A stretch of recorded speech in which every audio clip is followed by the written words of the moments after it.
আগামী মঙ্গলবার থেকে শুরু হচ্ছে ১০ম বাপা ফুড প্রো ইন্টারন্যাশনাল এক্সপো ২০২৫।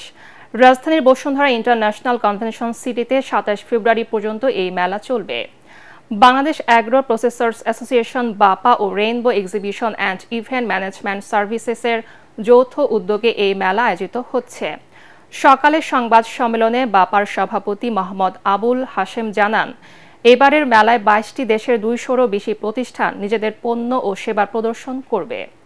দেশে কৃষি, খাদ্য, ডেইরি ও বেভারেজ প্রক্রিয়াজাত খাতের সক্ষমতা বিশ্বের সামনে তুলে ধরতে এই আয়োজন গুরুত্বপূর্ণ ভূমিকা রাখবে বলে আশা করেন মেলা কমিটির চেয়ারম্যান প্রাণ আরএফএল গ্রুপের চেয়ারম্যান ও সিইও আহসান খান চৌধুরী। আমাদের যারা বাপার সদস্য রয়েছে, আমরাও কিন্তু অত্যন্ত সাশ্রয়ী মূল্যে বসুন্ধরা কনভেনশন সেন্টারে আমাদের উৎপাদিত পণ্য সামগ্রী নিয়ে আমরা হাজির হতে পারবো এবং ভোক্তা সাধারণের কাছে আমরা আমাদের এই পণ্য সামগ্রীগুলো আমরা প্রদর্শন করতে সচেষ্ট হব।